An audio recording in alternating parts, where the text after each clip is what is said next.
नमस्कार दोस्तों, स्वागत है आपका हमारे YouTube channel bank pre master पे। मेरा नाम है प्रमोद और करंटली मैं NICL के अंदर ही वर्किंग हूँ। ठीक है, तो आज हम बात करने वाले हैं ओरिएंटल इंश्योरेंस का नोटिफिकेशन आ चुका है कि वो कितना अलग होगा नेशनल इंश्योरेंस जो कि लास्ट ईयर हुआ था। ठीक है, तो इसके अंदर मैंने किस तरीके से 93 प्लस का स्कोर लेके आया था और उसी के अकॉर्डिंग हम लोग बात करने वाले हैं आगे जो ओरिएंटल इंश्योरेंस आ रहा है उसकी स्ट्रेटेजी के बारे में। तो दोस्तों, आप लोग देख पा रहे हैं मेरा स्कोर कार्ड आपकी स्क्रीन के ऊपर जो मैंने आरटीआई लगा करके मुझे अपना स्कोर कार्ड मिला, जबकि एनआईसीएल ने अपनी तरफ से कोई भी प्रीलिम्स और मेंस का कोई स्कोर कार्ड अभी तक किसी के लिए भी रिलीज नहीं किया है। ठीक है, तो आप लोग यहाँ पर मेरा स्कोर कार्ड देख पा रहे हैं कि मेरे जो मार्क्स थे यहाँ पर इंग्लिश के अंदर वो थे 23.5 एंड रीजनिंग है 35, क्वांट के 34.75। ठीक है, तो यहाँ पर मेरे अटेम्प्ट्स क्या थे यहाँ पर इंग्लिश के अंदर जो मेरे अटेम्प्ट थे वो थे 28 एंड मार्क्स आए मेरे 23.5। सेम रीजनिंग के अंदर मेरे जो अटेम्प्ट थे 35 मेरे मार्क्स हैं, मैंने 35 ही अटेम्प्ट किए थे।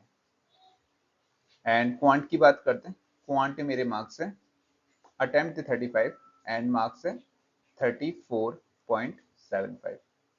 जो मेरे अटेम्प्ट थे टोटल वो थे 98 आउट ऑफ 100 और मेरा स्कोर आया, आप देख रहे हैं स्क्रीन पर 93.25। ये मेरा स्कोर था। लाइक आईबीपीएस ने किस अकॉर्डिंग कैलकुलेट किया वो नहीं पता, क्योंकि 28 मैंने किए थे, 23.5 उन्होंने मुझे नंबर दिए। ठीक है, अगर मैं यहाँ पर मेरे 4 गलत मानता हूँ तो इन्होंने मेरे 5 नंबर काटने थे और इनको मुझे टोटल मार्क्स देने थे 23। ठीक है, तो यहाँ पर 23.5 मेरे मार्क्स हैं, 35 अटेम्प्ट होने के बाद 34.75 उन्होंने मुझे मार्क्स दिए हैं। ठीक है, अगर एक गलत होता तो मेरे 33.75 आने चाहिए थे, बट मुझे लगता नहीं कि मेरा एक भी क्वेश्चन यहाँ पर क्वांट में गलत हुआ होगा। ठीक है, तो ये मेरा स्कोर था जो आपको स्क्रीन पर देख रहे हैं। ठीक है, तो यहाँ पर जो मेरा एग्जाम हुआ था, प्रीलिम्स हुआ था नवंबर के अंदर एंड मेंस का जो एग्जाम हुआ था वो था 28 ऑफ दिसंबर। देन जो फाइनल रिजल्ट आया था, सॉरी फाइनल नहीं था, जो एलपीटी से पहले वाला रिजल्ट था वो हमारा आया था 6 of Feb and final result जो हमारा था वो था शायद सॉरी 19 अप्रैल को हमें मेल आ गया था। देन 5 मई को हमने ज्वाइन किया था यहाँ पर। ठीक है, तो ये हमारा पूरा प्रोसेस रहा था NICL का। ठीक है, तो अब हम लोग आगे स्ट्रेटेजी के बारे में बात करेंगे। जो ओरिएंटल इंश्योरेंस का एग्जाम आ चुका है उसके लिए हमारी क्या स्ट्रेटेजी होनी चाहिए, हमें किस अकॉर्डिंग पढ़ाई करनी चाहिए, हम लोग कैसे इतना स्कोर कर सकते हैं। क्योंकि ये हम सब लोग जानते हैं कि अगर ओरिएंटल इंश्योरेंस एग्जाम होता है और उसका प्रीलिम्स का cut off for general category 85 plus जाना ही जाना है, ये हम सब लोग यहाँ पर जानते हैं।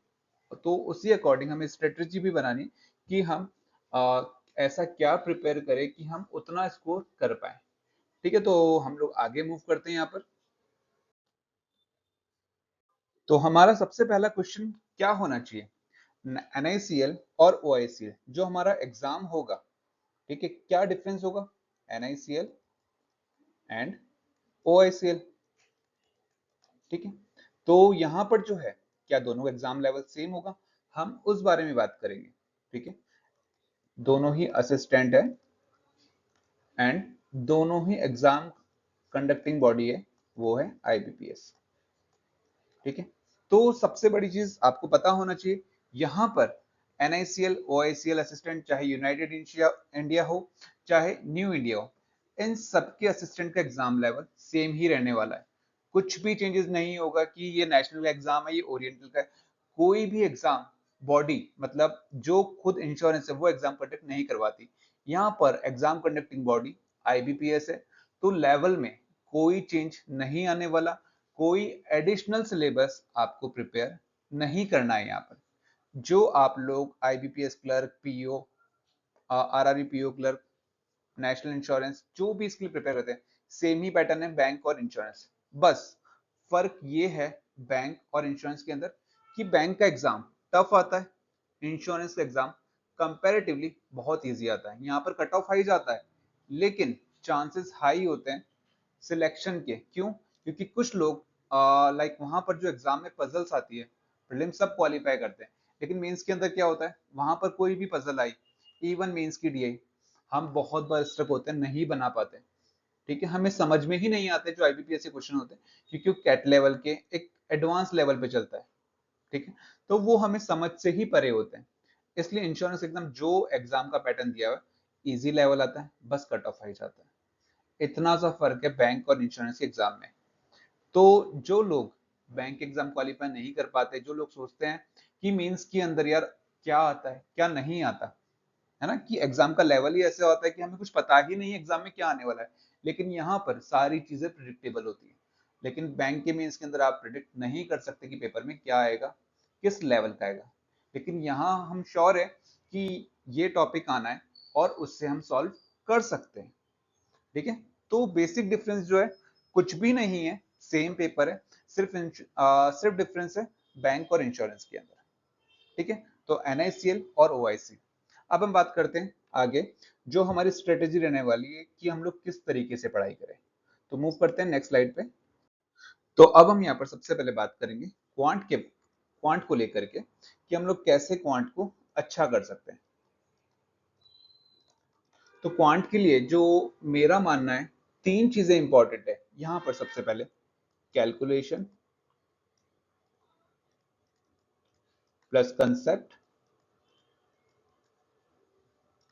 प्लस अंडरस्टैंडिंग, ये तीन चीजें हमारे लिए बहुत जरूरी है अगर आप क्वांट को अच्छा करना चाहते हैं। तो सबसे पहले कैलकुलेशन की बात करेंगे हम लोग। ठीक है, तो कैलकुलेशन के लिए क्या चीज जरूरी है, कैलकुलेशन हम लोग कैसे अच्छी कर सकते हैं, और कैलकुलेशन के फायदे क्या है, और कैलकुलेशन कहाँ पर सबसे ज्यादा काम में आएगी। ठीक है, तो कैलकुलेशन की बात करते हैं हम सबसे पहले। कैलकुलेशन कहाँ पर काम आने लगी, सिंप्लीफिकेशन के अंदर, क्योंकि यहाँ पर आपको ज्यादा दिमाग नहीं लगाना, सिर्फ सॉल्व करना है, एक सिंप्लीफिकेशन एंड अप्रोक्सीमेशन, ये दो चीजें यहाँ पर। उसके बाद आती है सीरीज। सीरीज में कैसे कैलकुलेशन काम आती है, सीरीज के अंदर क्या होता है, नंबर दिया होता है 4, 27, 91, 108। आपको पता होता है, सॉरी आपको पता होना चाहिए कि इनमें गैप कितना है, 23। ठीक है, 27 से 91 कैसे जाएंगे, 20 लेस कर दो, फिर 7 लेस कर दो। ठीक है, 71 में 7 क्या, 64, यहां से 17, ये भी क्या है, कैलकुलेशन का ही पार्ट है सीरीज के अंदर भी। क्योंकि यहाँ पर हम लोग पता कैसे करते हैं, क्योंकि गैपिंग से ही हम लोग पता कर सकते हैं, स्क्वायर है, क्यूब है, डिफरेंस है, प्राइम नंबर है, ऑड नंबर है, इवन नंबर है, उसी के थ्रू हम लोग पता करते हैं कि सीरीज के अंदर एक्चुअल लॉजिक क्या चलेगा। ठीक है, तो यहाँ पर कैलकुलेशन काम आ रही है। सिंप्लीफिकेशन में कैलकुलेशन काम आई थी, क्वाड्रेटिक इक्वेशन, जो कई बार मेंस में भी देखने को मिलती है। क्वाड्रेटिक कैलकुलेशन कैसे काम आती है, क्योंकि यहाँ पर टेबल का रोल होता है, हमको फैक्टर्स करने होते हैं, 2x square plus 3x plus 5। ठीक है, तो यहाँ पर आपको फैक्टर्स करने होते हैं। फैक्टर्स के लिए आपको पता होना चाहिए कि इसके फैक्टर्स क्या होंगे, है ना, जब तक आपको टेबल नहीं आएगी आप फैक्टर्स नहीं कर पाएंगे। उसके बाद है DI, यहाँ पर सबसे ज्यादा इंपॉर्टेंट, यहाँ पर अंडरस्टैंडिंग काम आती है। उसके बाद कैलकुलेशन। ठीक है, तो यहां पर कैलकुलेशन का रोल यहां पर बहुत इंपॉर्टेंट हो जाता है। जब भी आप कोई एग्जाम देंगे आईबीपीएस के, वहां पर कैलकुलेशन भी चाहिए, कॉन्सेप्ट भी चाहिए, और अंडरस्टैंडिंग भी चाहिए। ठीक है, तो कैलकुलेशन अच्छी करने के लिए हमें क्या करना होगा। ठीक है, तो आगे बात कर लेते हैं कैलकुलेशन के बारे में।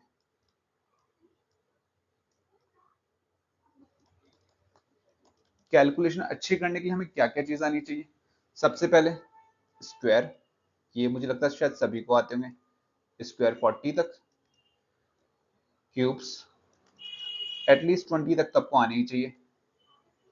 टेबल्स मुझे ये 40 तक आती है, जितना हो पाए आप जितना रिवाइज करेंगे, जितना मन ही मन बोलेंगे, जितनी बार लिखते जाएंगे, उतनी बार आपको उतनी ज्यादा आपको टेबल्स याद होती जाएगी। जिस तरीके से आपने स्क्वायर क्यूब्स याद किए होंगे, मुझे लगता है मोस्टली हर बैंकिंग एस्पिरेंट को स्क्वायर क्यूब्स तो आते ही आते हैं। कोई भी नंबर 27, उसके मुंह से सीधा 7 to 9 ही निकलेगा, 28 बोलूंगा 7 8 4 ही निकलेगा। ठीक है, स्क्वायर क्यूब्स, टेबल, उसके बाद बात करते हैं, ये शायद बहुत कम लोगों ने सुना होगा, डबल, ट्रिपल। इनके फायदे भी मैं आपको बताऊंगा। एक होता है इनटू 5 करना, एंड सबसे इंपॉर्टेंट चीज यहाँ पर फ्रैक्शन। ये आपको याद होने ही चाहिए एनी हाउ, फ्रैक्शंस बहुत काम आते हैं इन सब चीजों के अंदर। अब डबल्स, डबल्स की बात करते हैं कि डबल का फायदा क्या है। ठीक है, अगर डबल आपको टेबल नहीं आती, मान लीजिए कोई सा भी एक रैंडम नंबर उठाते हैं 37, मुझे 37 की टेबल नहीं आती है। ठीक है, तो अगर मैं कहता हूँ 37 इंटू 8 क्या होता है, ये तो इजी हो गया क्योंकि आप कैलकुलेट कर लेंगे। अगर आपको पता है 37 इंटू 8 करना है, तो आप किसी भी नंबर को 3 बार डबल कर दो। 37 टू 74, 74 टू 148, 148 टू 296। ठीक है, एक ये फायदा होता है। सेम ऐसे ट्रिपल का, अगर आपको 37 नाइन भी चाहिए, into 3 into 3, 37 3 triple one, triple one 3 triple 3, मतलब 37 नाइन ट्रिपल 3 हो जाता है। डबल और ट्रिपल का फायदा।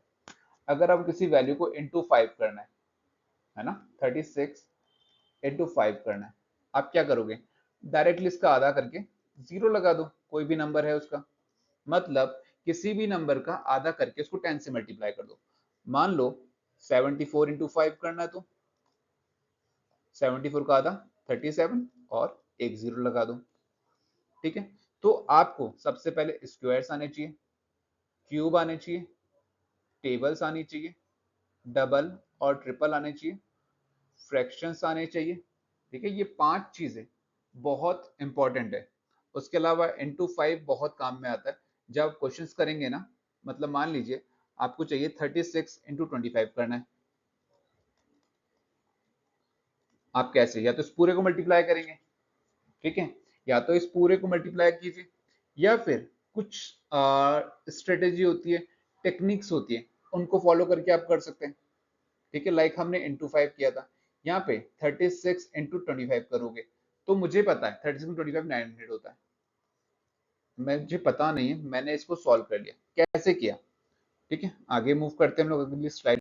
तो जैसे हम लोगों ने 36 इंटू 5 करा था, आप लोगों ने पीछे देखा था, तो हमने क्या करा था, ये आपको लाइक एक ही बार में समझ में नहीं आएगा, इसके लिए आपको प्रैक्टिस चाहिए होगी। जैसे मैंने करके लाइक 36 इंटू 5 करना है, तो मैंने कुछ नहीं करा, मैंने इसको आधा किया था, मतलब ऊपर भी 2 से मल्टीप्लाई, नीचे भी 2 से मल्टीप्लाई। ठीक है, तो 5 इंटू 2 क्या हो गया 10, और 2 से मैंने डायरेक्टली काट दिया 18। ठीक है, 5 इंटू 10 मतलब ये क्या हो गया 180। ऐसी मैंने 36 इंटू 25, मुझे कैसे पता कि 36 इंटू 25 900 होता है। मैंने कुछ नहीं करा, कि मैंने क्या करा, इसको 100 बना दिया, 25 इंटू 4 करूंगा 100 हो जाएगा, मैंने ऊपर और नीचे 4 से मल्टीप्लाई कर दिया। ये आपने सबने बेसिक पढ़ा होगा कि ऊपर और नीचे आप मल्टीप्लाई कर दे, 4 1 4, 4 1 4। ठीक है, कोई वैल्यू नहीं, सब इक्वल हो जाता, तो आपने यहाँ पर कुछ नहीं करा, ऊपर भी इंटू 4 कर दिया, नीचे भी इंटू 4 कर दिया, 25 इंटू 4 तो क्या हो गया 100 हो गया, 4 9 36। आप किसी भी नंबर को ट्राई कर लीजिए, है ना। तो अगर आप 18 इंटू 25 करके देख लीजिए, इंटू 4 डिवाइड बाय 4। ठीक है, ये पॉइंट में जाएगा क्योंकि 18 क्या है 4 से डायरेक्टली डिविजिबल नहीं होता, तो इसको 2 बार आधा कर दो, 18 का आधा 9, 9 का आधा 4.5, तो ये 4.5 हो गया। इंटू 100 करोगे तो क्या हो गया, क्या 450 हो जाएगा, बिल्कुल हो जाएगा। ठीक है, एक और नंबर उठा के देखते हैं, डिविजिबल वाला ही देख लेते हैं हम लोग, जो डायरेक्टली कट जाएगा, क्योंकि आपको स्टार्टिंग प्रैक्टिस करेंगे, तो ऐसा नंबर देखिए जो आपकी कैलकुलेशन को आसान बनाए। 72 ले लो, ऐसे अगर आप इंटू 50 भी कर सकते हो। ठीक है, ऊपर नीचे 2 से मल्टीप्लाई कर दो, 50 इंटू 2 क्या होता है 100, 2 से कितने टाइम जाएगा 36। ठीक है, तो 3600। ये क्या होता है दोस्तों, ये बेसिक कैलकुलेशन वाली चीज है ना। यहाँ पर आपको प्रैक्टिस जितनी करोगे उतनी अच्छी आपकी कैलकुलेशन हो जाती है। तो हम लोग यहाँ पर जो बात कर रहे थे 3 चीजों की, calculation plus concept plus understanding. तो हम लोगों ने कैलकुलेशन की तो बात कर ली।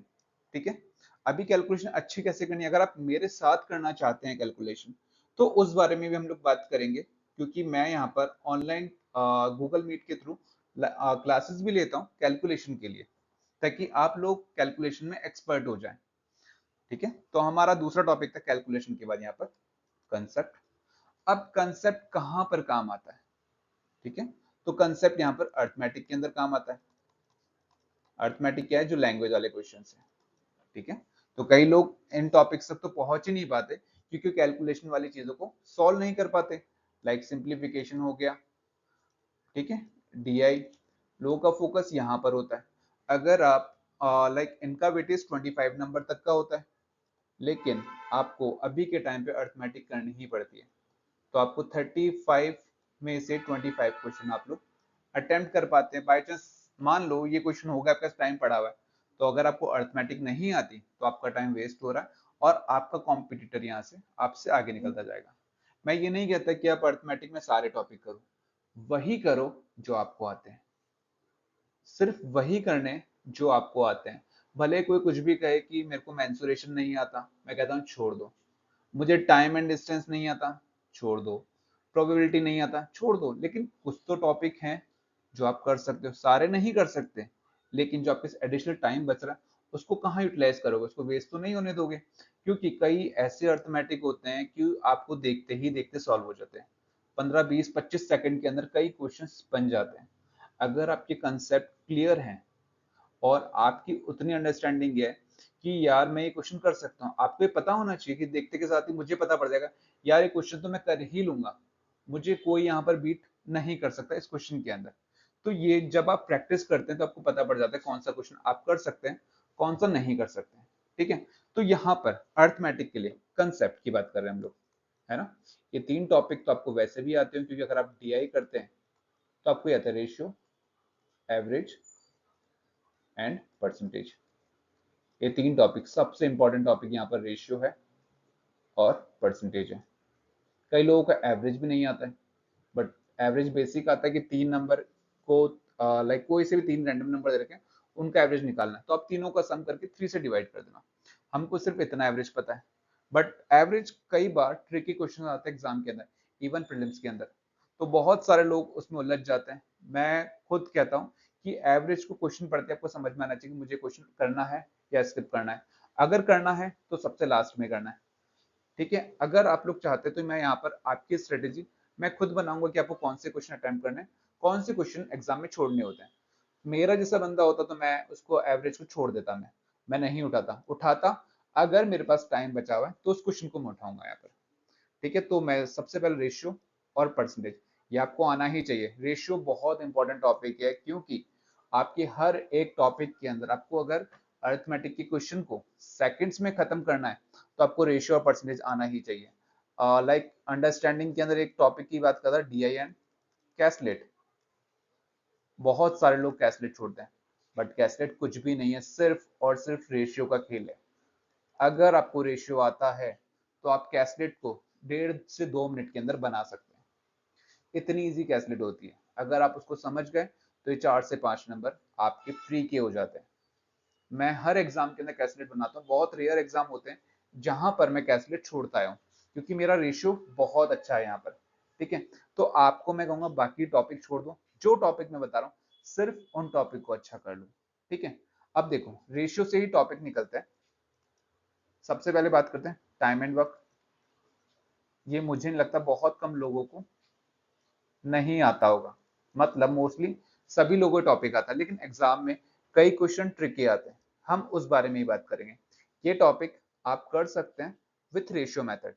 हम सिर्फ रेशियो मेथड वाले टॉपिक की ही बात करेंगे जिनको हम रेशियो मेथड सॉल्व कर सकते हैं। टाइम एंड वर्क हो गया, इसी से एक बोट एंड स्ट्रीम, वो रेशियो मेथड पे नहीं आता, बट उसके क्वेश्चन बहुत ईजी होते हैं। सिर्फ एक कंसेप्ट की बात है, एक कंसेप्ट आपको समझ में आ गया तो आप ये भी बना लेंगे, ठीक है। तो यहाँ पर time and work ratio based है, profit and loss totally ratio based है, टोटली रेशियो। मैं इन सब टॉपिक को भी जैसे मेरे पास टाइम होगा मैं आपको ये सारे टॉपिक बिल्कुल बेसिक से पढ़ाऊंगा, ये सारे के सारे, जितना जिनसे आपकी अंडरस्टैंडिंग क्लियर हो जाए। प्रॉफिट एंड लॉस हो गया, simple interest and compound interest. इसके बाद बात करते हैं एजेस की, देन मिक्सचर एंड एलिगेशन। सिर्फ आप लोग यही टॉपिक कर लो। टोटल कितने हो रहे हैं? एक रेशियो हो रहा है, एवरेज परसेंटेज 3, 4, 5, 6, 7, 8 और एक ही 9 टॉपिक, है ना। अगर आप एक दिन का एक टॉपिक भी पढ़ते हैं, है ना, तो आप 9 दिन के अंदर ये सारे कंसेप्ट क्लियर कर सकते हैं, क्योंकि इतने बड़े नहीं है ये टॉपिक्स, है ना। अगर आपने इनको कर लिया तो डेफिनेटली ये 9 क्वेश्चन आपके हाथ में, और मैं आपको लिख के दे रहा हूँ, आपको मेंसुरेशन पढ़ने की जरूरत नहीं पड़ेगी, क्योंकि आपके सारे क्वेश्चंस इन्हीं में से आते हैं। अगर आपने इन पे अंडरस्टैंडिंग बना ली तो वो भी कोई बड़ी चीज नहीं है, आपका कॉन्फिडेंस उससे बिल्डअप हो जाएगा। नहीं यार, मैं और भी टॉपिक कर सकता हूँ। अगर आपका मन करे तो मेंसुरेशन 2D एंड 3D, तो 2D तो आपको जरूरत ही नहीं है, 2-4 फॉर्मूले होते हैं हर टॉपिक में। सर्कल हो गया, स्क्वायर हो गया, रेक्टेंगल हो गया, मात्र 3 टॉपिक है। अगर आपने उन पे भी कमांड कर ली तो आपको वो नंबर ही फ्री के मिल जाते हैं, क्योंकि उसमें भी एक सिर्फ एक अंडरस्टैंडिंग का खेल है। आपको पता होना चाहिए स्क्वायर क्या होता है, उसकी पेरीमीटर क्या होता है, एरिया क्या होता है। बट मैं तो कहूंगा उस टॉपिक को भी आप स्किप कर दो। अगर आपके पास टाइम बचता है तो इन टॉपिक पे अगर आप कमांड बना के 3 से 4 क्वेश्चन भी कर दोगे तो आपके पास 4 नंबर तो फ्री के आ ही रहे हैं। सॉरी, फ्री नहीं है, आपने उस चीज के पीछे एफर्ट किए हैं बहुत, ठीक है, तो वो आपके मार्क्स के वेटेज को बढ़ा देगा। ठीक है, तो यहाँ पर जो है ये सारे टॉपिक जो मैंने लिखे ये सब सिर्फ और सिर्फ रेशियो बेस्ड और परसेंटेज से जो एक टॉपिक निकलता है फ्रैक्शन, उस पर बेस्ड है। ठीक है, तो अगर आपने इन पे कमांड कर ली तो आपको कहीं पर भी दिक्कत नहीं आएगी। अब हम बात करते हैं कैलकुलेशन की, कंसेप्ट की। अब इन सबसे ऊपर एक टॉपिक आता है अंडरस्टैंडिंग। अब अंडरस्टैंडिंग हम लोग यहाँ, तो हम लोग यहाँ पर बात कर रहे थे अंडरस्टैंडिंग की। अंडरस्टैंडिंग यहाँ पर हमारे क्या काम आती है? ठीक है, तो अंडरस्टैंडिंग की बात करते हैं। ठीक है, अंडरस्टैंडिंग काम में आती है यहाँ पर, एक होती है अरिथमेटिक, डीआई एंड कैलकुलेट। यहाँ 3 चीजों में आपकी अंडरस्टैंडिंग आपकी स्कोर को बढ़ाने में बहुत हेल्प करता है। ठीक है, अब मैं बात कर रहा हूँ अरिथमेटिक की। ठीक है, अरिथमेटिक का कोई सा भी एक टॉपिक मान लिया, SICI हो गया, कोई सा भी क्वेश्चन आ गया। अगर आपने इस क्वेश्चन पे इतना सफिशिएंट प्रैक्टिस किया है कि आपको देखते ही पढ़ते ही पता पड़ जाएगा ये क्वेश्चन मुझसे बनेगा कि नहीं बनेगा, ये होती है आपकी अंडरस्टैंडिंग। लेकिन अंडरस्टैंडिंग ये नहीं होती कि ऐसा ही सही है, हाँ मैंने इसको कर रखा है तो पहले मैं इस क्वेश्चन को ट्राई करता हूँ। ठीक है, आपने 30 सेकंड दिए, आपने 1 मिनट दे दिया, पर आपसे ये क्वेश्चन नहीं बना। अब आपने क्या करा, इस क्वेश्चन को छोड़ दिया, अरे मेरे से नहीं बनेगा, छोड़ दो। इसके बाद आप आते एजीसी क्वेश्चन के ऊपर, आपने पढ़ा, आपने ट्राई किया, वही 30 सेकंड 1 मिनट, ठीक है, आपसे फिर नहीं बना, आपने क्या करा, छोड़ दिया। तो ये आपकी अंडरस्टैंडिंग होती है कि आपको पढ़ते ही ये क्वेश्चन समझ आ जाएगा, मुझे ये क्वेश्चन अटेम्प्ट करना है कि नहीं करना, SIC अटेम्प्ट करना है कि नहीं करना, प्रॉफिट एंड लॉस अटेम्प्ट करना है या नहीं करना। ठीक है, ये होती है आपकी बेसिक अंडरस्टैंडिंग। तो आप लोग यहाँ पर टाइम वेस्ट ना करके इतनी प्रैक्टिस कर लें कि आपको क्वेश्चन पढ़ते ही पता पड़ जाए ये क्वेश्चन मुझसे बनेगा या नहीं बनेगा। सेम एज इट इज यहाँ पर DI के अंदर होता है। ठीक है, DI के अंदर आपको इतनी अच्छी, पहले तो DI की अंडरस्टैंडिंग भी चाहिए होगी, आपको समझना पड़ेगा, और कैलकुलेशन सबसे पहले मान लीजिए कोई पाई चार्ट गिवन है, ठीक है, 5 पार्ट में डिवाइड कर दिया उसको, ABCDE। ठीक है, तो ए दे रखा है 10%, ये 20%, 15%, 25%, 40%। ठीक है, तो आपको इसको डिवाइड करना है। आप यहाँ पर टाइम खराब नहीं करेंगे कि हाँ टेबल बना रहे हैं ABCDE, कई लोग ये चीज करते हैं, लाइक बिगनर होंगे, क्योंकि मैं बिगनर था, मैं करता था स्टार्टिंग के अंदर। ठीक है, तब मुझे धीरे धीरे समझ आया, मैं वही बताऊंगा, जो गलतियां मैंने करी वो गलती आप लोग ना करो। ठीक है, क्योंकि मुझे भी एक सिलेक्शन को पाने में बहुत टाइम लगा था, क्योंकि हम गलती करते हैं, गलती करके सीखते हैं, लेकिन कई लोग गलती करके भी नहीं सीखते हैं। ठीक है, तो यहाँ पर मैं बस यही चाहूंगा कि आप लोग वो गलती ना करें, इस तरीके से टेबल बनाने की। मान लीजिए 2000 टोटल हैं ABCD के अंदर, आपको डायरेक्टली पता होने 2000 का 10% मुझे पता है 200 है, 20% 400 होता है, 15% 300 होता है, 25% 500 होता है, 40% कितना होता है, 800 होता है। ठीक है, ये मैंने एक रैंडम एग्जांपल दिया, तो आपको ये चीज पता होनी चाहिए। अगर आपने टेबल बना दिया, अब ये ABCD 5 कंपनी है और इनके अंदर मेल फीमेल का रेशियो है, तो आप अगर अंडरस्टैंडिंग अच्छी हो गई तो आपको यहाँ पर भी कोई टाइम नहीं लगेगा, क्योंकि अंडरस्टैंडिंग का ही टोटली खेल है। आप लाइक सिंप्लीफिकेशन कर लोगे, सीरीज कर लोगे, क्वाड्रेटिक कर लोगे, लेकिन डीआई अर्थमेटिक कैलकुलेट के अंदर आपको अंडरस्टैंडिंग चाहिए। तो मेरा मेन फोकस यही है, मैं यही चाहता हूँ आप लोगों से कि आप लोग इतनी प्रैक्टिस करो कि क्वेश्चन को समझ जाओ कि मुझे ये उठाना है या नहीं उठाना है। अगर आपको ये चीज समझ आ गई तो आपके लाइक मान लो 3 से 4 मिनट बच जाएंगे, और 3 से 4 मिनट आप समझ सकते हैं कि आप कितने क्वेश्चन कर सकते हैं। जो मैंने टॉपिक बताया, अगर आपने उनमें से 5 टॉपिक के अर्थमेटिक भी कर लिए, ठीक है, मैं वैसे करवाऊंगा सारे क्वेश्चन। मुझे बस टाइम का इश्यू है, क्योंकि जॉब के बाद मुझे टाइम नहीं मिलता। मैं जल्दी ही अपने टाइम को मैनेज करके आप लोगों के लिए ये सारे टॉपिक, जो भी प्रीलिम्स में क्वेश्चन आते हैं, जो प्रीलिम्स में क्वेश्चन आए हैं, मैं वो सारे क्वेश्चंस आपको सॉल्व करवाऊंगा। जितने भी क्वेश्चंस है हर एक टॉपिक के, मतलब मान लीजिए 10 टॉपिक है, हर एक टॉपिक के 50-50 क्वेश्चंस, हर एक डीआई अलग अलग तरह की जितने भी मॉक्स के अंदर आती होगी, हर तरह की डीआई मैं आपको सॉल्व कराऊंगा। पजल्स जिनमें बहुत लोगों को दिक्कत आती है, वो भी चीज मैं खुद आप लोगों को करवाऊंगा। ठीक है, तो उम्मीद करता हूँ कि आपको यहाँ तक जो भी मैंने समझाया, मेरी मैथ 3 चीजों पर डिपेंड करती है, calculation plus concept plus understanding, तीनों ही चीजें आपको क्लियर होगी। ठीक है, तो अब इसके बाद हम लोग बात कर लेते हैं रीजनिंग की। रीजनिंग सबसे इजी टॉपिक, सबसे इजी सब्जेक्ट। ठीक है, तो यहाँ पर हमें पता होना चाहिए कि हमको फोकस किस चीज के ऊपर रखना है। ठीक है, मुश्किल से 6 से 7 टॉपिक है, उसके अलावा कुछ भी नहीं है। सबसे पहले क्या है, सेटिंग एंड पजल। इसी का वेटेज ही 15 से 20 नंबर होता है, ये हम सब जानते हैं। ठीक है, दूसरा है यहाँ पर ब्लड रिलेशन।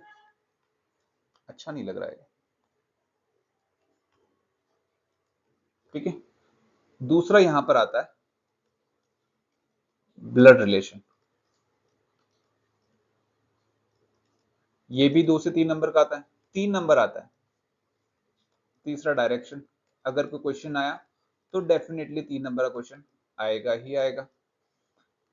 चौथा है कोडिंग डिकोडिंग, ये भी आएगा तो 5 नंबर का आएगा। 15 से 20 नंबर सेटिंग पजल हो गया, ब्लड रिलेशन 3 नंबर का हो गया, डायरेक्शन 3 नंबर का हो गया, कोडिंग डिकोडिंग 5 नंबर का। देन है साइलोजिज्म एंड इनइक्वालिटी। पहले तो ये दोनों आते थे, अब एक ही आता है, और दोनों आएंगे भी तो टोटल 5 से 6 नंबर का आता है, उससे ज्यादा ये आता नहीं है। ठीक है, एंड लास्ट टॉपिक आता है मिसलीनियस। मिसलीनियस के अंदर क्या हो गया, सॉरी एक रैंकिंग भी आता है, वो मैं बताना भूल गया। इसके भी क्वेश्चन आते हैं, बट ये भी सेटिंग पजल के अंदर ही इंक्लूड हो जाता है। ठीक है, तो 6 तो ये हो गया, और 7th ये हो गया। मिसलीनियस के अंदर एक आता है पेयरिंग, एक आता है वर्ड फॉर्मेशन। ठीक है, इसके अलावा कुछ है ही नहीं, मात्र 7 टॉपिक है। 7 में से अगर आप यहाँ पर आपको एक भी टॉपिक स्किप ही नहीं करना है, यहाँ पर करने तो यहाँ पर सारे टॉपिक है जो मैं बता रहा हूँ, क्योंकि इतने टफ है ही नहीं सारे टॉपिक। टफ पड़ता है तो सिर्फ एक ये पड़ता है बहुत लोगों से, सेटिंग एंड पजल, जो मेरी नजर में बहुत इजी टॉपिक है, क्योंकि ये 15 से 20 नंबर फ्री के होते हैं। कई लोग आपको ये सजेस्ट करते हैं कि सेटिंग पजल नहीं बनता, आप लोग उलझते हैं, तो आप सबसे पहले क्या करो, छोटे छोटे क्वेश्चन कर लो, साइलोजिज्म कर लो, इनइक्वालिटी कर लो, रैंकिंग कर लो, मिसलिनियस कर लो। बट अगर आप एनी टाइम अपना टाइम इन्हीं टॉपिक्स को दे देंगे तो बचा हुआ टाइम, कितना ही टाइम बचेगा सेटिंग पजल। लेकिन अगर आपने एक सेटिंग पजल भी बनाई यहाँ पर, है ना, अगर एक सेटिंग पजल बनाई तो आपके 5 नंबर आते हैं यहाँ पर एक पजल से। ठीक है, अगर 4 पजल आती है, मैं क्लैरिकल कैडर की बात कर रहा हूँ, like OICL assistant, IBPS clerk, maximum से मैक्सिमम 10 मिनट, 10 मिनट, और 4 पजल आपके हाथ में। आगे मूव करते हैं, दूसरे पेज पे देखते हैं। मतलब यहाँ पर 10 मिनट के अंदर कोई भी क्लैरिकल की बात करूं, वापस बता रहा हूं, असिस्टेंट की बात करूं, 4 पजल आप बना सकते हैं। एवरेज मानो 2.5 मिनट, मतलब 20 में से 10 मिनट आप यहां दे चुके हो। ठीक है, 4 पजल हो गई, तो आप अपने आप से सोचिए कि आप 20 मिनट में 10 पजल हो गई, सॉरी 10 मिनट में 4 पजल हो गई, मतलब 35 मार्क्स में से 20 नंबर आपने कवर कर लिया। ठीक है, हर एक पजल 5 नंबर देती है।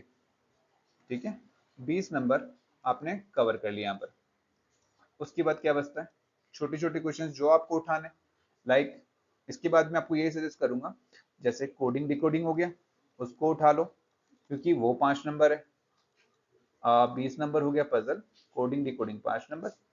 ब्लड रिलेशन मेरा सजेशन ये होता है कि आप लास्ट में करें।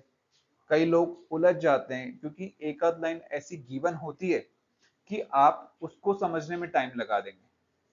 ठीक है, तो ब्लड रिलेशन मेरा यही होता है कि आप लास्ट में करें, क्योंकि अगर आपने थोड़ा सा भी टाइम वहां पे वेस्ट कर दिया, आप पैनिक हो गए, आपका पेपर गया, आपका पेपर, आपके पैसे, आपका टाइम सब वेस्ट हो जाएगा सिर्फ एक क्वेश्चन में उलझने से। तो इसलिए आपको पता होना चाहिए कि आपको अटेम्प्ट क्या करना है यहाँ पर। ठीक है, ये पजल्स हो गई, यहाँ पर सिटिंग एंड पजल हो गया, कोडिंग डिकोडिंग हो गई यहाँ पर जो आपने किया है। आप डायरेक्शन भी कर सकते हैं, 3 नंबर का डायरेक्शन आता ही आता है। आप रैंकिंग कर सकते हैं, देन मिसलिनियस कर सकते हैं, और लास्ट में ब्लड रिलेशन। करने के लिए आप कोई से भी मॉक उठा लो। मैं अपनी बताता हूँ, मुझे टाइम हो गया, मैंने मॉक दिए ही नहीं, ना मैं किसी एग्जाम के लिए कोई मॉक देता हूँ, क्योंकि हर इंसान का अपना पर्सपेक्टिव है। मुझे नहीं लगता कि मॉक देने से आपकी स्पीड बढ़ती है, बट अगर आप बिगनर तो डेफिनेटली आपको मॉक देना चाहिए, है ना। लेकिन मेरे लिए यहाँ पर मेरा सबसे इंपॉर्टेंट चीज मेरे लिए जो प्ले करती है वो है अंडरस्टैंडिंग। मैं सिर्फ क्वेश्चंस करता हूँ, मॉक नहीं देता, क्योंकि कई लोग सोचेंगे मैं गलत शिक्षा दे रहा हूँ इस चीज को लेकर के, मैं सिखा रहा हूँ। तो मेरा मानना बिल्कुल नहीं है कि मॉक आप मत दो, है ना।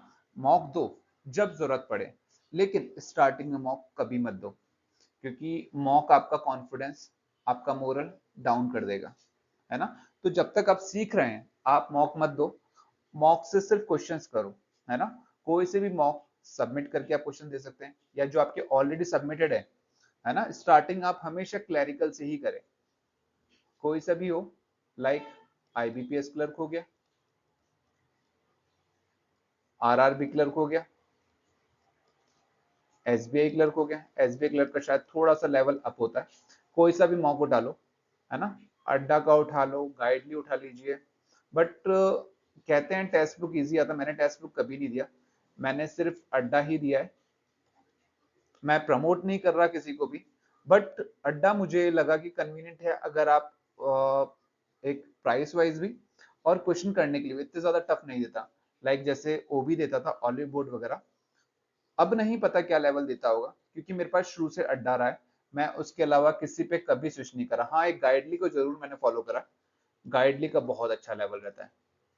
आप उसकी जो डीआई है, अगर आपने उसकी डीआई कर ली, तो उसकी प्रीलिम्स वाली डीआई भी ऐसा लगा मेंस की डीआई कर रहे हो। ठीक है, तो मैं आपको अड्डा ही सजेस्ट करता था, क्योंकि मैं 2022-23 के अड्डा के क्वेश्चंस आज भी मैं उन्हीं को देखता हूँ ना। वो क्वेश्चन अगर आप करते हैं तो आपकी एक बेसिक अंडरस्टैंडिंग क्लियर हो जाती है। तो आप जब भी करें IBPS clerk, RRB clerk, SBI clerk, NICL के जो मॉक होंगे पुराने गिवन, आप जो मॉक परचेज करते हैं उसके अंदर जो है ये सारे के सारे मॉक अवेलेबल होते हैं। आप जो भी पैकेज लेते हैं, मैंने अड्डा का ले रखा था, पहले से पढ़ा था, तो उसके अंदर सारी चीजें एनआईसीएल, ओआईसीएल। स्टार्टिंग करें तो आप इन्हीं के मॉक से, ये दोनों असिस्टेंट है।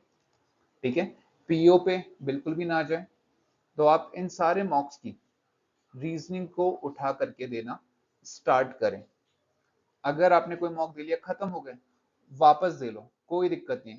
रीजनिंग मैथ्स देने में कोई हर्ज नहीं है, कोई इशू नहीं है। जितना हो पाए आप रिपीट करते जाओ, रिपीट करने से क्या होता है ना, वो चीज आपको याद हो जाती है। ठीक है, जैसे अगर मैं बात करता हूँ, हम लोगों जैसे बचपन में नहीं, अभी की बात करते हैं। सुबह अगर हमें जल्दी उठना है, हम 6 बजे नहीं उठ पाते, 4-5 दिन नहीं उठ पाते, छठे दिन नहीं उठते, लेकिन 7वें दिन से हम लोग उठने लग जाते हैं, क्योंकि हमको आदत हो जाती है। तो आपको क्या करना पड़ता है, यहाँ पर एक हैबिट बनानी पड़ती है, रूटीन बनाना पड़ता है। तो सेम चीज, अगर आपने क्वेश्चन को समझ लिया कि क्वेश्चन क्या कहना चाह रहा है, उसी क्वेश्चन को बार बार करने से आपकी अंडरस्टैंडिंग इंप्रूव होती है। ठीक है, सबसे बड़ा सॉल्यूशन यही है अंडरस्टैंडिंग को बढ़ाने का, कि उस चीज को रिपीट मोड में आप लोग करते जाएं। ठीक है, तो IPS clerk, RRB clerk, SBI clerk, NICL, OICL, जो भी हो क्वेश्चंस को आप रिपीट मोड पे करते चले जाएं। ठीक है, तो बेस्ट तरीका मेरे अकॉर्डिंग यही है, डेली के आप 2 से 3 मॉक आप दे सकते हैं, है ना, उससे ज्यादा मत दो, 2 से 3 मॉक दो, क्योंकि कितना टाइम लगेगा एक मॉक, है ना, आपको 20 मिनट टोटल मिलते हैं, आपको 20 मिनट 35 क्वेश्चन करने होते हैं, तो 22 जा 40, 23 जा 60, मतलब टोटल 1 घंटा मान लो, 1 घंटा रीजनिंग। मैं आपको कहता हूँ आप बिगनर हैं, आप 2 घंटे ले लो, 60 का 120 मिनट ले लो। ठीक है, कर करके मैं डेफिनेट लिख के कह रहा हूँ, आपको रीजनिंग करने में, पजल्स करने में मजा आने लगेगा। स्टार्टिंग में नहीं आएगा, लेकिन धीरे धीरे जब करने लगोगे मजा आएगा, आपके अंदर से और क्वेश्चंस निकलेंगे, है ना, कि मुझे इससे अच्छे लेवल के क्वेश्चंस करने हैं, तब आप पीओ प्री लेवल पे मूव करिए, है ना। स्टार्टिंग कभी मत जाना पीओ प्री पे, स्टार्ट करना क्लर्क प्री से।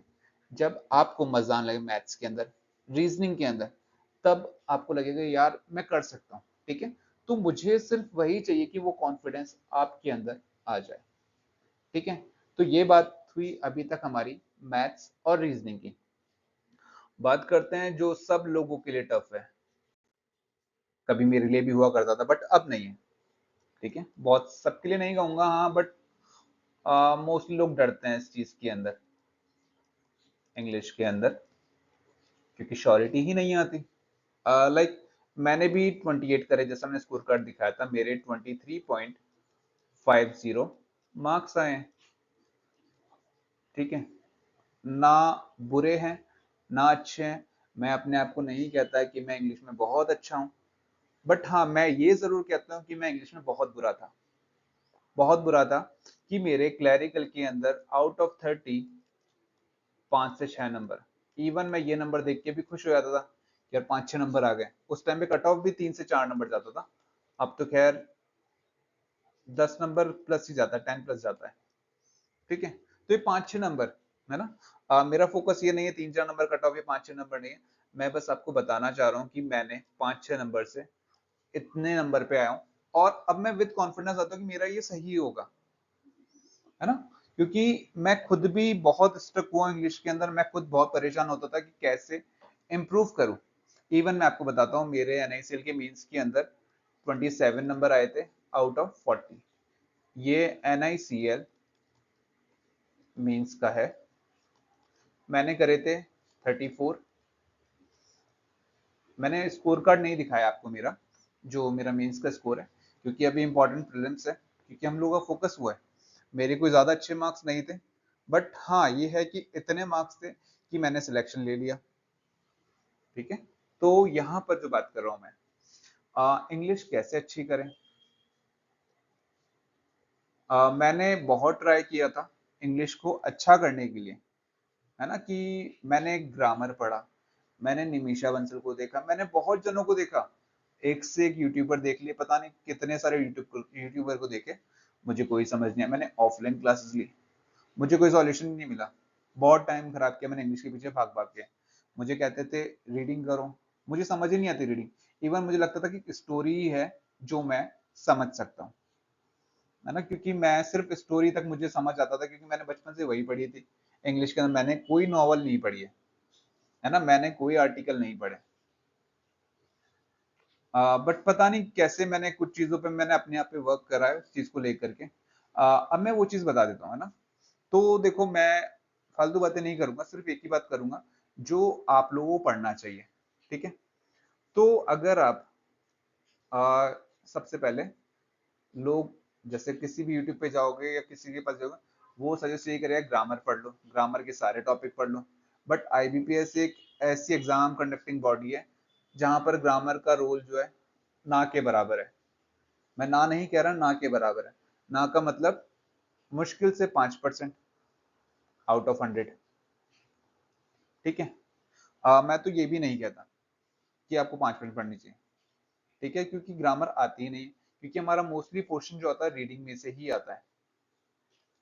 रीडिंग से जैसे आरसी हो गया, ठीक है, थोड़ी सी लाइक वोकैब्स आती है। वोकैब्स भी जो पहले आती थी, पहले के पेपर में, प्रीवियस पेपर में देखिए, मुझे नहीं लगता कि वो वोकैब्स आती है। सिर्फ आपने जो पढ़ी है, जो डेली रूटीन में वोकैब्स होती है, और कुछ एडिशनल वोकैब्स आती है। बहुत टफ कभी नहीं आती यहाँ पर। आरसी हो गया, वोकैब्स का रोल है यहाँ पर। ठीक है। ग्रामर के टॉपिक जो मैं बताऊंगा सिर्फ वही पढ़ना, उससे ज्यादा कभी मत जाना, है ना। आरसी, वोकैब्स, और क्या आता है, fillers, word swap, parajumble, cloze test, और 3-4 नंबर की एरर आ जाती है। अब पहले आप इनमें से बताओ, क्या किसी में आरसी में ग्रामर का रोल है? नहीं। वोकैब्स में नहीं, फिलर में नहीं, वर्ड स्वैप में नहीं, पैराजंबल के अंदर नहीं, क्लोज टेस्ट में नहीं, सिर्फ और सिर्फ एरर। ये आती है 5 नंबर की। ठीक है। अब 5 नंबर, ये तो सिर्फ आपका रीडिंग पोर्शन और वोकैब्स है। अगर आपको इंग्लिश अच्छी करनी है बैंकिंग और इंश्योरेंस के लिए, तो उसके लिए आपको सिर्फ दो चीजें करनी है। रीडिंग, यहाँ पर ही वैसे तो अंडरस्टैंडिंग ही बोलूंगा मैं आपको। रीडिंग करने से क्या आती है? अंडरस्टैंडिंग। ठीक है। और वोकैब्स, दो चीजें यहाँ पर। ठीक है। एक है रीडिंग, दूसरा आता है वोकैब्स। सिर्फ ये दो चीजें आप करते जाओ। मैंने सिर्फ इन दो चीजों पे काम किया है। आज मैं जैसे NaCl assistant means 27 out of 40 लेके आऊं, मैं सिर्फ इन दो चीजों से लेके आऊं, है ना। क्योंकि इंग्लिश हमारे लिए बहुत टिपिकल होती है। मेरे लिए तो बहुत थी भाई, सच बताता हूँ, बहुत टिपिकल थी मेरे लिए कि मैं इंग्लिश में कैसे स्कोर करूं। बहुत डरता था इंग्लिश के अंदर। लेकिन खुद अपने आप से उस हिम्मत को जुटाया, नहीं मैं करूंगा। और एक टाइम के मुझे मजा आने लग गया। आज मैं रीडिंग करती हूँ, मुझे समझ में आता है। कुछ भी रीड करता हूँ, मुझे भले मैं महीना, 15 दिन, महीना भर रीड नहीं करूंगा, लेकिन अब मुझे वो चीज क्लियर हो गई, नहीं यार मैं कर सकता हूँ, मुझसे हो जाएगा। मैंने कर लिया, मैं बिना पढ़े जाता हूँ। मैं NICL AO का पेपर देख के आया हूँ इस तक। मैंने एक शब्द नहीं पढ़ा था। मैंने शायद 28-29 कुछ अटेम्प्ट करे, अब मुझे याद भी नहीं है। ऐसे ही कुछ मेरे अटेम्प्ट रहे थे। तो मैंने एक शब्द भी नहीं पढ़ा, बट मुझे पता है 20 तक मेरे नंबर आ जाएंगे, है ना। तो ये मेरा कॉन्फिडेंस बोल रहा है, ओवर कॉन्फिडेंस नहीं है। ये मेरा कॉन्फिडेंस है, क्योंकि मैंने इतना खुद को बिल्डअप कर लिया। पता है क्या होता है, सिर्फ रीडिंग करने से आप लोग ग्रामर को, जो आपकी एरर होती है, वो आप लोग पता कर लेते हो, क्योंकि आपके अंदर से इंट्यूशन, आपकी आपकी फीलिंग कहते हैं नहीं यार ये यहीं पर गलत है। कोई लाइन है, ए, ये बी, ये सी, डी, देन ई, नो एरर। ठीक है, आप पढ़ोगे पूरी लाइन को, लेकिन आपको लगे नहीं यार ये सी के अंदर ही मुझे सही नहीं लगा, मेरी फीलिंग ये कह रही है सही नहीं है। इवन आप इस चीज को ना, जब आप रीडिंग और वोकैब्स में परफेक्ट हो जाए, तो आप ना ये करके देखना, आपको लगेगा। और आप पता है आपकी जो फीलिंग होगी, ये किसी हाल में गलत नहीं होगी, और इसको कहते हैं कॉन्फिडेंस। जब आप पढ़ लेते हैं, है ना, ये ओवर कॉन्फिडेंस नहीं है। बट देखो 5 आते हैं, 5 में से 5 एरर है, 5 में से 3 सही जाएंगी और 2 गलत जाएंगी। ठीक है। तो यहाँ पर आपका वेटेज, मार्क्स का वेटेज यहाँ से बढ़ रहा है। ठीक है। क्योंकि देखो इंग्लिश में करने का तरीका होता है, वो मैं आपको बताऊंगा, बट अभी पहले एरर की बात कर लेते हैं। तो यहाँ पर कुछ गलत नहीं है, 5 में से 3 सही, 2 गलत, है ना।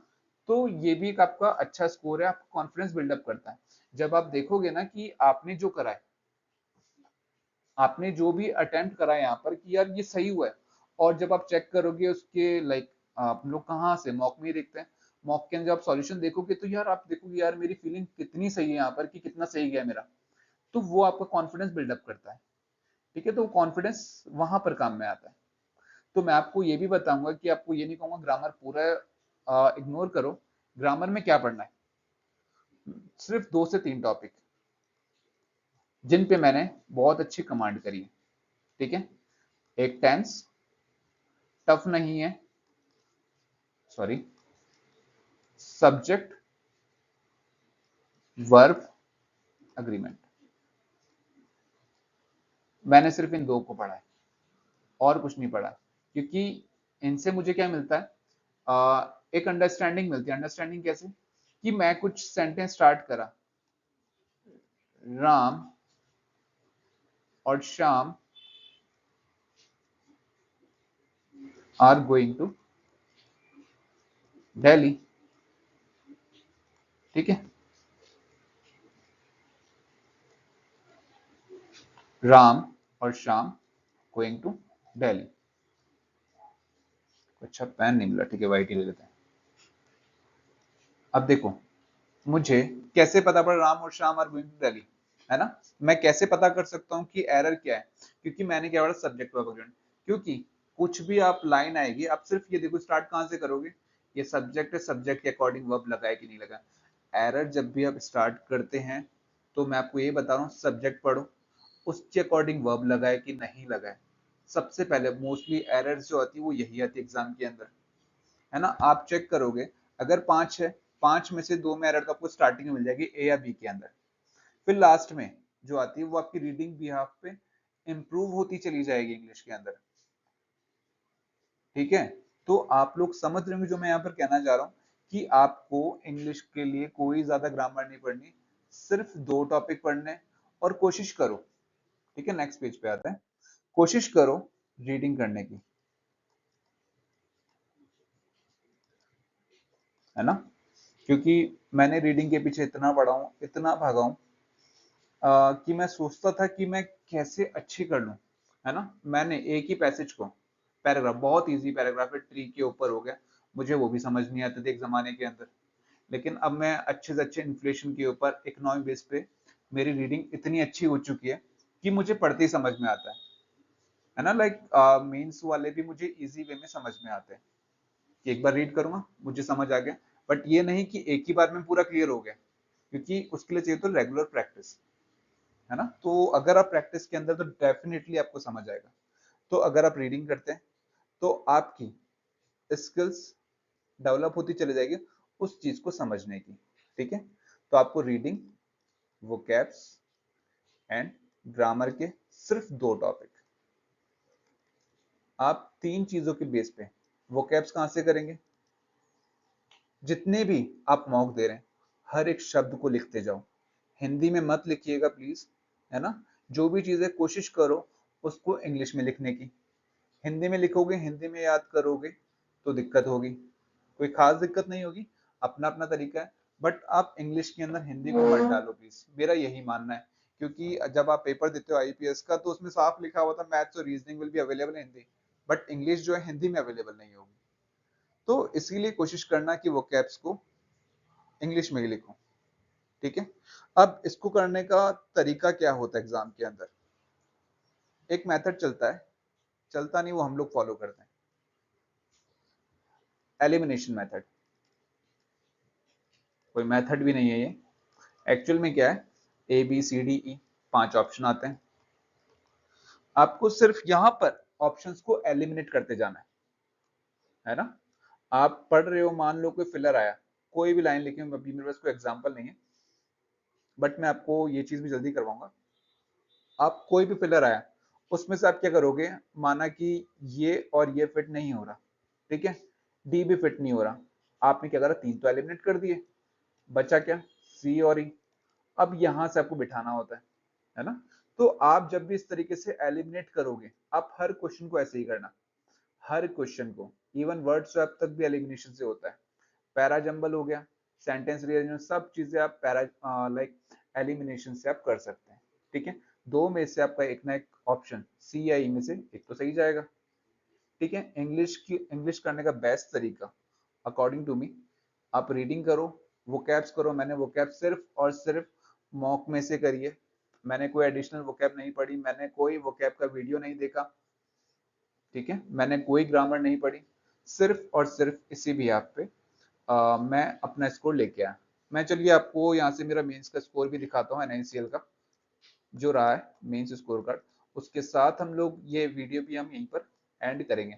नेक्स्ट हम लोग कोशिश करेंगे कि अगर आप लोग चाहते हैं कि मैं आपके लिए रेशियो के बिहाफ पर, रेशियो बेस्ड आपको ये सारे टॉपिक करवा दूं, एक बार प्रीलिम्स वाला सारे टॉपिक करवा दूं, तो आप वीडियो में कमेंट्स में जरूर लिख दीजिएगा। और अगर वीडियो आपको अच्छा लगता तो लाइक शेयर जरूर कीजिएगा। ठीक है, तो एक बार लास्ट में आपको अपना स्कोर कार्ड दिखाता हूँ मीन्स का। दोस्तों यहाँ पर आप लोग देख पा रहे हैं मेरा प्रीलिम्स और मेन का स्कोर कार्ड। ये मेरा प्रीलिम्स का है एंड ये वाला मेंस का स्कोर कार्ड है जो मैंने आरटीआई के थ्रू पता किया था। प्रीलिम्स में आपको बता चुका 93.25 मार्क्स है, ये मेरे मेंस के मार्क्स है। ठीक है, रीजनिंग 30.25 था, इंग्लिश 27.5। मैं यहाँ पर आपको किसी और के मार्क्स सिर्फ और सिर्फ इंग्लिश के मार्क्स दिखाना चाह रहा हूँ, ताकि आपको ये मोटिवेशन आए कि इंग्लिश में आप लोग भी इतने मार्क्स लेके आ सकते हैं। क्योंकि मैं भी कभी इंग्लिश में अच्छा नहीं था, जैसा मैंने अभी आपको बताया। मैंने यहाँ पर जो अटेम्प्ट किए थे, सॉरी मार्क्स 27.5 आप देख पा रहे हैं, मेरे अटेम्प्ट थे यहाँ पर 34 आउट ऑफ 40। तो मैं इसको अपना एक अच्छा गुड स्कोर मानता हूँ, इवन बहुत अच्छा स्कोर है, क्योंकि ये एक सिलेक्शन में बहुत हेल्पफुल होता है, इतना स्कोर भी आप लेके आते हैं तो। जस्ट बिकॉज मैंने सिर्फ तीन ही चीजों पे वर्क किया, रीडिंग, वोकैब्स, ग्रामर को तो आप हटा ही दीजिए, सिर्फ दो चीजों के ऊपर। ठीक है, तीसरा मैं सिर्फ उसी से प्रैक्टिस करता था, मॉक कोई सा भी रैंडम मॉक उठा करके, सिर्फ प्रीलिम्स वाले। मेंस के मॉक मैं कभी नहीं देता, ना मैं किसी को सजेस्ट करता हूँ आप मेंस वाले मॉक पे आप जाइए। ठीक है, तो उम्मीद करता हूँ कि आपको आज का हमारा वीडियो अच्छा लगा होगा। अगर आपको वीडियो अच्छा लगा हो लाइक शेयर और सब्सक्राइब जरूर कीजिएगा।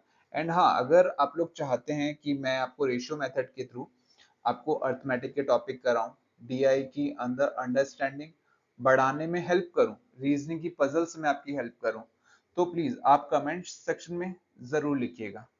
ठीक है, तो आज के लिए बस इतना ही, मिलते हैं हमारे नेक्स्ट वीडियो के अंदर। Thank you.